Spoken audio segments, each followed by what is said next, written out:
जय हिंद दोस्तों, मेरा YouTube channel MK Maurya classes में आपका स्वागत है। 10th क्लास भूगोल का फर्स्ट चैप्टर भारत एवं उपयोग से जो भी ऑब्जेक्टिव प्रश्न बनता है सभी प्रश्नों को इस वीडियो में सोल्व करते हैं। इस वीडियो में जो भी प्रश्न है सभी बोर्ड एग्जाम में पूछे गए प्रश्न हैं। इसमें पहला प्रश्न को सोल्व करते हैं।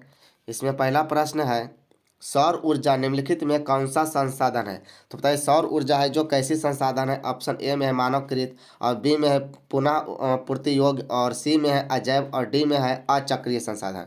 तो सौर ऊर्जा जो कई संसाधन है तो पुनः पूर्ति योग्य संसाधन है। ऑप्शन नंबर 20 का राइट आंसर हो जाएगा। ऑप्शन नंबर 20 का राइट आंसर हो जाएगा। अगला प्रश्न है, प्रश्न नंबर 2 है निम्नलिखित में किसका कथन है संसाधन होते नहीं बनते?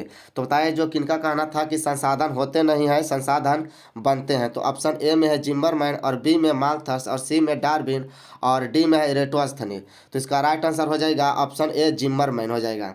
अगला प्रश्न है, प्रश्न नंबर 3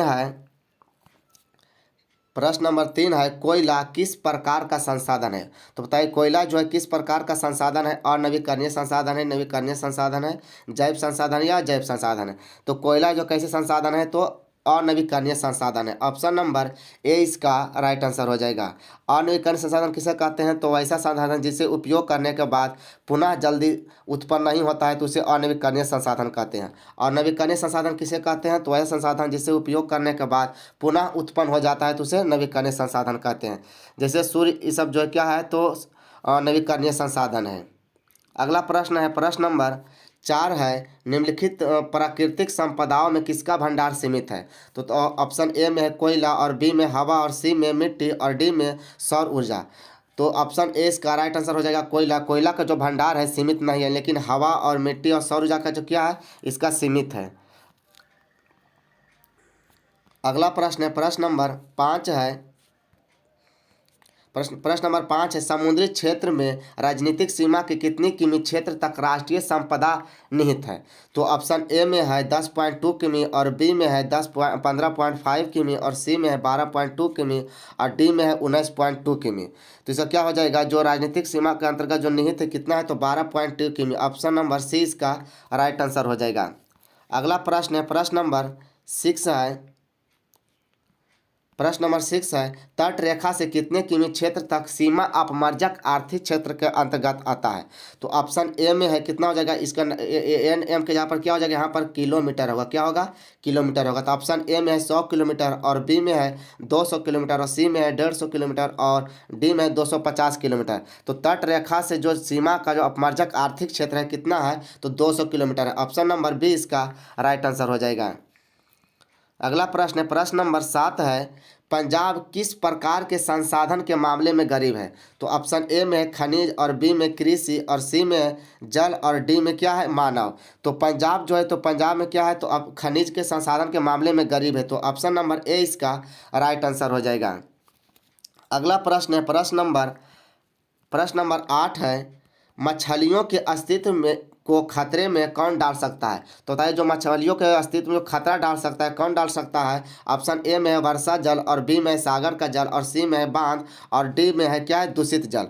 तो वर्षा जल से इसमें मछली को कोई भी खतरा नहीं हो सकता, तो सागर जल से और ना तो बांध से हो सकता है। मछलियों को जो खतरा आ सकता है क्या दूषित जल से। ऑप्शन नंबर डी इसका राइट आंसर हो जाएगा। अगला प्रश्न है, प्रश्न नंबर 9 है जैव और अजैव संसाधन वर्गीकरण का आधार क्या है? तो जैव और अजैव संसाधन का वर्गीकरण का आधार क्या है? तो ऑप्शन ए में है स्वामित्व, और बी में विकास, और सी में क्या है समाप्यता, और डी में क्या है उत्पत्ति। तो जैव और अजैव संसाधन का जो वर्गीकरण का आधार है क्या है तो उत्पत्ति है। ऑप्शन नंबर डी इसका राइट आंसर हो जाएगा। अगला प्रश्न है, प्रश्न नंबर 10 है निम्नलिखित में कौन प्राकृतिक संसाधन नहीं है? तो बताइए प्राकृतिक संसाधन में से कौन नहीं है?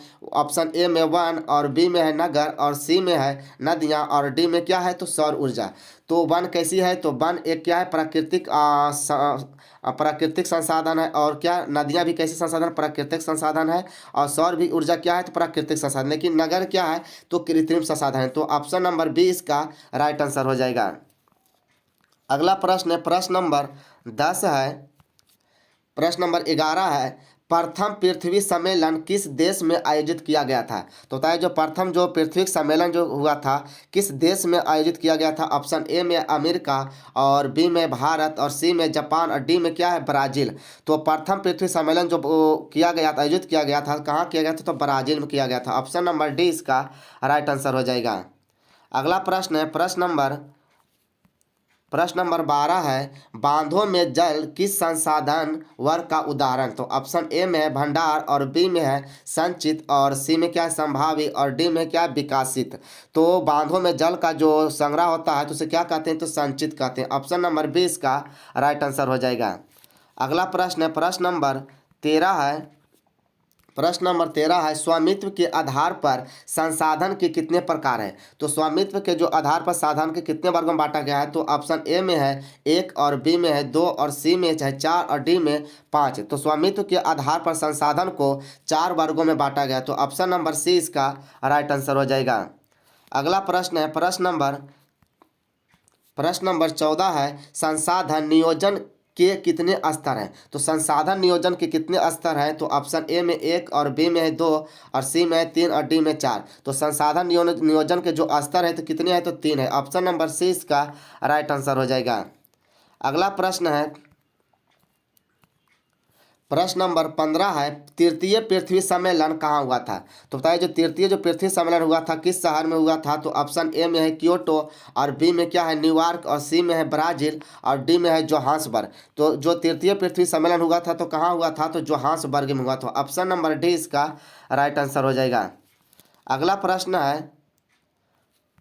प्रश्न नंबर 16 है, निम्न में कौन अजैव संसाधन नहीं है? तो बताइए इसमें जो कौन है जो अजैव संसाधन नहीं है? तो ऑप्शन ए में है वनस्पति, और बी में चट्टान है, और सी में धातु, और डी में खनिज। तो चट्टाने और धातु और खनिज जो कई संसाधन है तो अजैव संसाधन है, लेकिन क्या वनस्पति है जो अजैव संसाधन नहीं है? तो ऑप्शन नंबर ए इसका राइट आंसर हो जाएगा।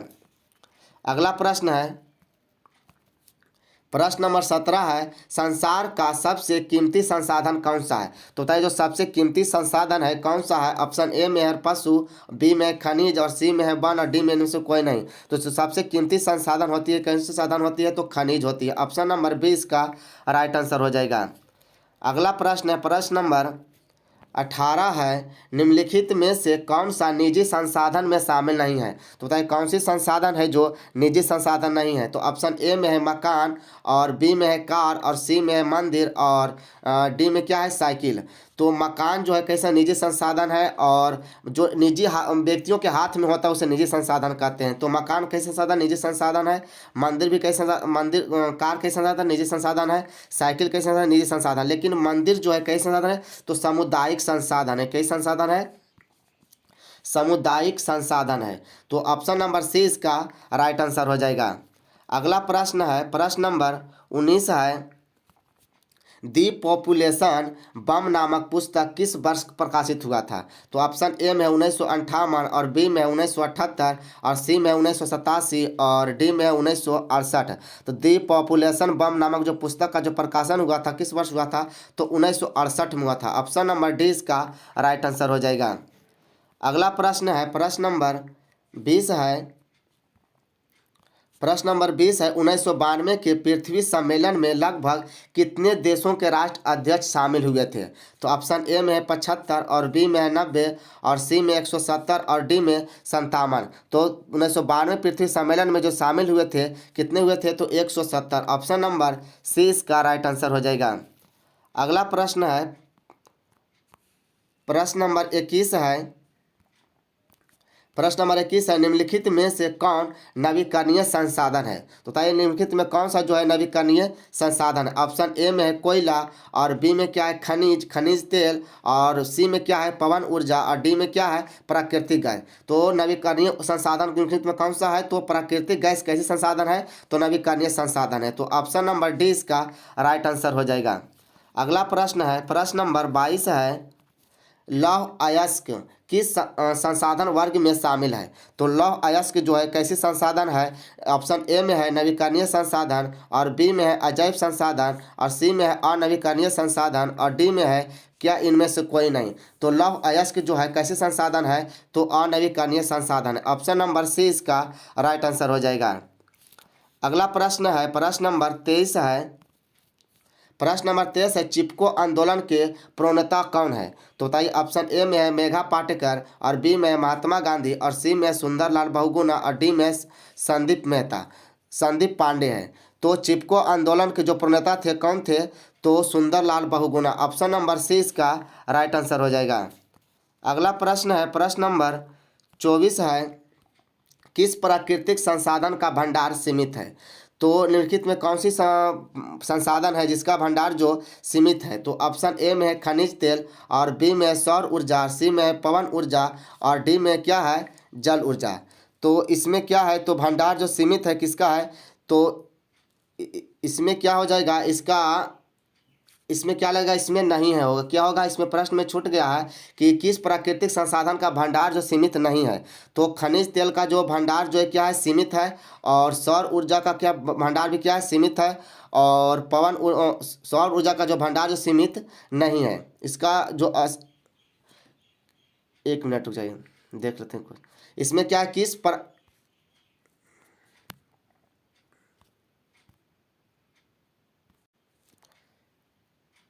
इसमें क्या है? प्रश्न नंबर 24 है।